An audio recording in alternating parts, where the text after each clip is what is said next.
ಮಜ್ಜಿ ಮಸಾಲ ಎಂತ ಅಡಿಗೆಯ ರುಚಿಯಾಗೋ ರಹಸ್ಯವು 20 ರೂಪಾಯಿ.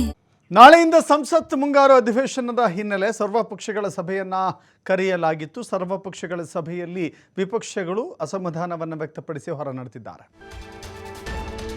ಕಿರಣ್ ರಿಜಿಜು ನೇತೃತ್ವದಲ್ಲಿ ಸರ್ವಪಕ್ಷಗಳ ಸಭೆಯನ್ನು ಕರೆಯಲಾಗಿತ್ತು. ಎಲ್ಲ ಪಕ್ಷಗಳ ನಾಯಕರನ್ನು ಆಹ್ವಾನ ಮಾಡಲಾಗಿತ್ತು. ಸಂಸದರಾದ ಮಹುವಾ ಮೊಹಿತ್ರಾ, ಪ್ರಮೋದ್ ತಿವಾರಿ, ಧರ್ಮೇಂದ್ರ ಯಾದವ್ ಸೇರಿ ಸಂಸದರು ಸರ್ವಪಕ್ಷ ಸಭೆಗೆ ಬಹಿಷ್ಕಾರ ಹಾಕಿದ್ದಾರೆ. ಸರ್ಕಾರದ ಎಲ್ಲ ನಡೆಗಳನ್ನು ಒಪ್ಪಿಕೊಳ್ಳಲು ಆಗುವುದಿಲ್ಲ ಅಂತ ಹೇಳಿ ವಿಪಕ್ಷಗಳು ಕಿಡಿಕಾರಿದ್ದಾರೆ. ಸರ್ವಪಕ್ಷ ಸಭೆ ಕರೆದ ಬಳಿಕ ಸರ್ವರ ಅಭಿಪ್ರಾಯವನ್ನು ಪಡೆದು ತೀರ್ಮಾನವನ್ನು ತೆಗೆದುಕೊಳ್ಳಬೇಕು. ಬಟ್ ಒಂದು ರೀತಿ ಧೋರಣೆ ಇದೆಯಲ್ಲ, ಸರ್ವಾಧಿಕಾರಿ ಧೋರಣೆ ನಡೆಯೋದಿಲ್ಲ ಅಂತ ಹೇಳಿ ಸಂಸದರು ಬಹಿಷ್ಕಾರ ಹಾಕಿದ್ದಾರೆ. ಸಭೆಯಿಂದ ಹೊರ ನಡೆದಿದ್ದಾರೆ.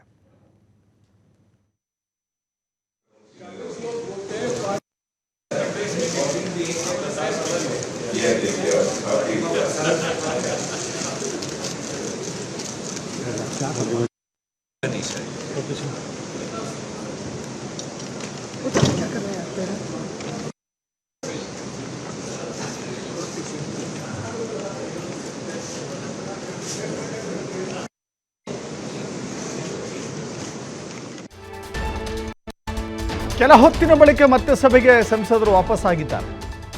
ಬಹಿಷ್ಕಾರ ಹಾಕಿ ಹೊರ ನಡೆದವರು ಮತ್ತೆ ವಾಪಸ್ ಆಗಿದ್ದಾರೆ. ಟಿಎಂಸಿಯ ರೆಬಲ್ ಸಂಸದರನ್ನ ಆಹ್ವಾನಿಸಿದ್ದಕ್ಕೆ ಆಕ್ರೋಶವನ್ನು ವ್ಯಕ್ತಪಡಿಸಿದ್ದಾರೆ. ಸರ್ವಪಕ್ಷ ಸಭೆಯಲ್ಲಿ ಟಿಎಂಸಿ ಸಂಸದರು ಆಕ್ಷೇಪವನ್ನು ವ್ಯಕ್ತಪಡಿಸಿದ್ದಾರೆ.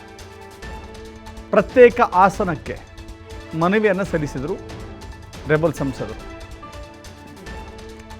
ಟಿಎಂಸಿಯ ಸಂಸದರು ಆಕ್ಷೇಪವನ್ನು ವ್ಯಕ್ತಪಡಿಸಿ ಹೊರ ನಡೆದು ಮತ್ತೆ ಒಳಗೆ ಬಂದಿರುವಂಥ ಘಟನೆ ಇದು.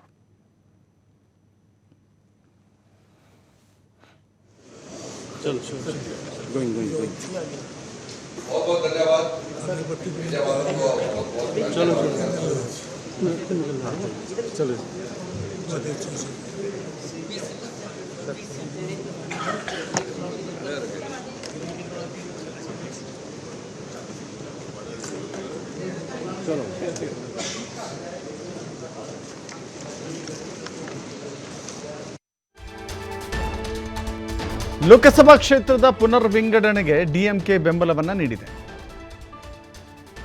ಲೋಕಸಭೆಯಲ್ಲಿ ಕ್ಷೇತ್ರ ಪುನರ್ ವಿಂಗಡಣೆಗೆ ಮಸೂದೆ ಮಂಡನೆ ಆಯಿತು. ಆ ಮಸೂದೆ ಮಂಡನೆ ಆಗುತ್ತೆ.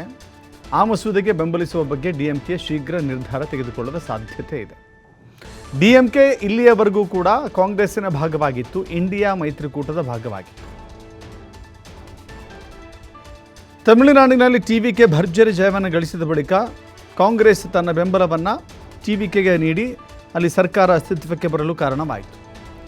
ಇದರಿಂದ ಬೇಸರಗೊಂಡಂಥ ಡಿಎಂಕೆ ಇದೀಗ ಎನ್ಡಿಎ ಮೈತ್ರಿಕೂಟವನ್ನು ಸೇರ್ಪಡೆಯಾಗಿದೆ.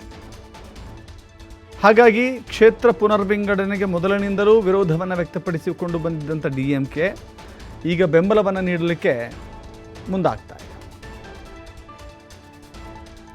ಅದು ನಿಜಕ್ಕೂ ಕೂಡ ಬೆಂಬಲ ಕೊಟ್ಟರೆ ಡಿಎಂಕೆ ಬಗ್ಗೆ ಇರುವಂಥ ಅಭಿಪ್ರಾಯ ಏನಾಗುತ್ತೆ, ಬೆಂಬಲ ಕೊಟ್ಟಿಲ್ಲ ಅಂದರೆ ಡಿಎಂಕೆ ಬಗ್ಗೆ ಇರುವಂಥ ಅಭಿಪ್ರಾಯ ಏನಾಗುತ್ತೆ, ಈ ಬಗ್ಗೆ ಪರಾಮರ್ಶಿಸಿ ನಿರ್ಧಾರವನ್ನು ತೆಗೆದುಕೊಳ್ಳುವ ಸಾಧ್ಯತೆಗಳಿದ್ದಾವೆ.